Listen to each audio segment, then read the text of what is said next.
There's a whole, let me tell you, in this Nairobi, there's a whole underworld of addicts just existing. And you'll find them if you're an addict. You'll find yourself there in those realms if you're an addict.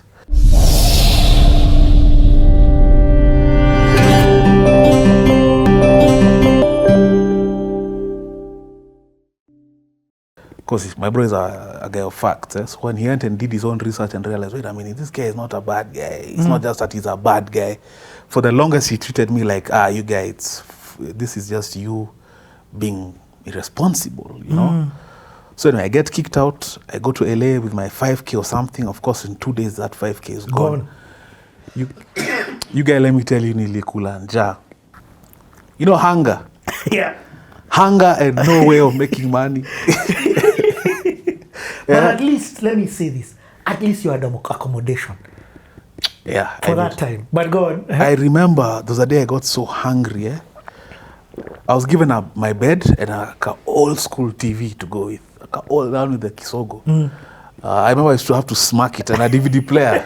Because the color would start disappearing, I have to smack it. I remember thinking, you were in SA, look at you now, look at you now. Wow. I remember trying to cook omena. Because I think I had some little money left.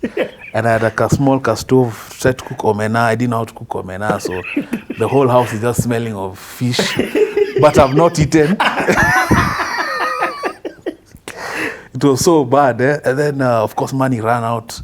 I remember the day I was so hungry. This is like day 4 of not eating. I just went to a neighbor and asked for an orange. Like, I don't know why it was an orange in my mind. I think the succulents. And it was a house help once. I remember, like, I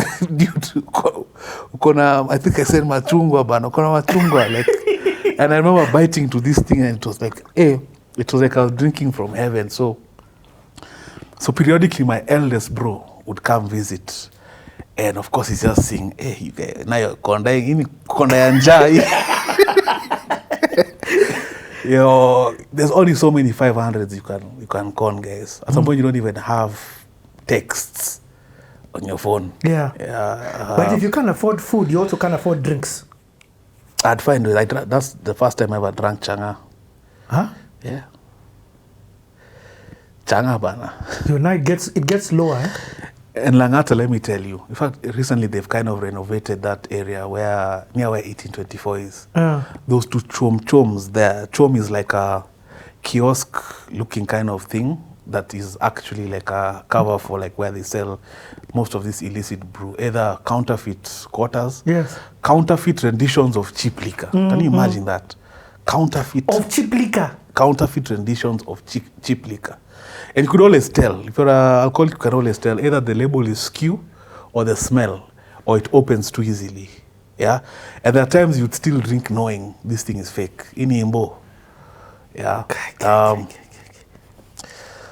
Then I start hearing about, there's also cheaper than this. What? There's also cheaper than this. So now, guys, I was introduced to a place where they sell charm. Now, Langata, remember, is where I grew up, Kitambo. Yes. So every so often, I'll bump into like a childhood guy. And of course, now these guys are seeing me. They're like, there's something here that's not right. So word has gone to like my bro. Hey, guys, saw your bro in LA. Hey, guys, saw your bro you were. Now, I remember one of my lowest moments was, so this Changa lady was in an unfinished abandoned house. Like a structure of concrete, stairs without a banister. Like someone either ran out of chums in that construction, so she just sells up there. You'd be surprised. Taxi drivers, there's many alcoholics in normal society, let me tell you. Shopkeepers, petrol station attendants, guys taking a break to go pick a shot of charm. And working, again, a taxi driver, I don't think there was Uber there, I think it was those normal cabs. I saw guys, like functioning members of society, so. Do you have friends? Do you have anyone who you talk to now? There's this one friend of mine called Ricky from high school. My very good friend till today. All through periodically, he's been up and apale. Even when I was now kicked out, he came and visited me, and I remember he brought me food. I remember how sorry he looked when he saw how I was living. He's like, you guy, man. Like, hey. I knew at that time I didn't see how bad it was. You don't see. Yeah. So Yeah, that Changa, and Changa has a cheap high.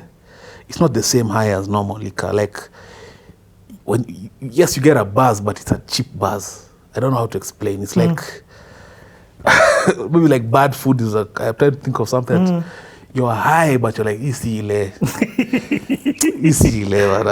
now you just have a bad breath. So, and you are not working, you're not going to school. Just finessing on the phone. So I said, like, there's only so many 500s you'll get until you've literally run through everyone. Yeah, and you asked. So you'd wake up in the morning, you go through your phone book to see who you can get money for, so that you can go and drink. And the only reason you're not selling your phone because it's your last frontier. Because if you sell your phone, now you're doomed. Guy. Now you're properly doomed. Because now you're how? That potential 50. It's the only way you can get for access. It's the last way you can get access. So credit you buy. You don't even buy food, you buy credit. I think that's what I was saying all the time. I think I even ran out of texts. Like, I didn't have airtime. Airtime, how do you spend money? How do you spend 50 on airtime? How? You're eating into your drink money, man. Yeah. I had Denny's at kiosks. Kibandas. We're talking food for 60 shillings. I once had a lady tell me, she bought me food because she was like, you scrambled whatever you have to drink a quarter. You look like you've not eaten for days. And then within that underworld, bado kuna watu, they're guys like you, they're guys like me. Like, you hear their stories, not that they're a guy from the ghetto. Oh. They're guys. They're guys also who've been ostracized. So they're guys who are talking proper English, ubabi. There's a whole, let me tell you, in this Nairobi, there's a whole underworld of addicts just existing. And you'll find them if you're an addict. You'll find yourself there in those realms if you're an addict. So anyway, let me No, I get what you said, but that's powerful. You know, you can assume that the guys who are there are quote unquote lesser than. But they're not. It's just addicts who've depreciated in the ladder of life. Juicy, a guy, 2 stories. A guy at my current workplace, an operations guy, died addiction related. And guys were making, not light, but they were like, in my mind I was saying that was just me.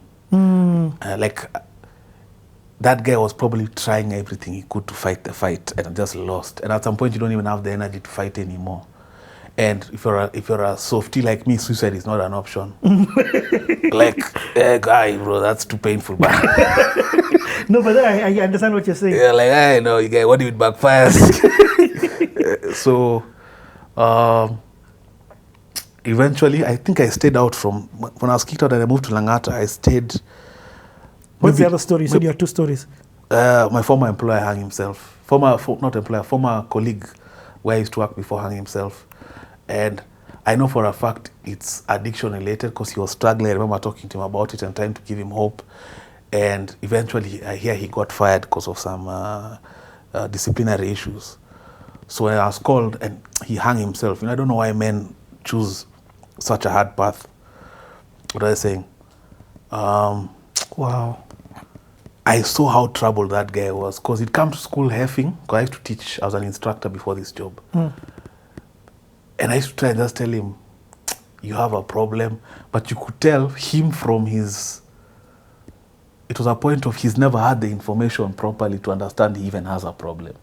So he's not even willing to begin the conversation. I have a problem. Of admitting, because it's never been packaged in a way that he'd even begin to understand.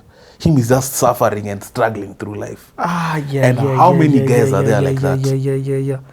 Yeah. Bro, just what you said there is so, I'm so glad you said it, and I don't want to jump over it quickly.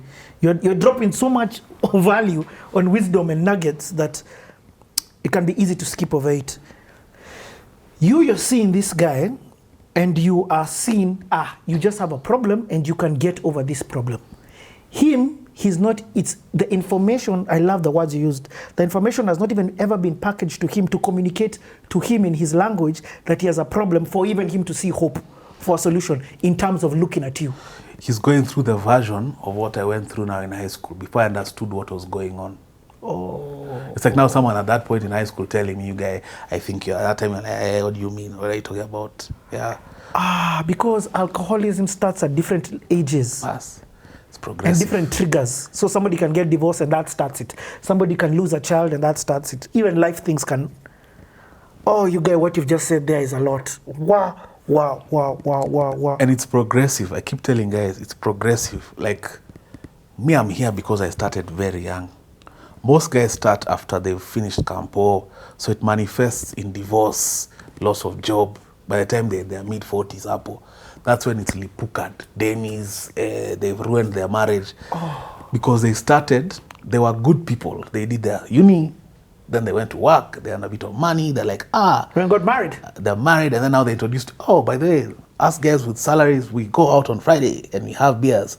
And then now they develop their culture. 15 years later, they're 40-something and they're alcoholic. And now it's lipukaing then. Yeah. Eric, thank you. Thank you, man. God bless you. What? Let's take a break. Wow. You guys.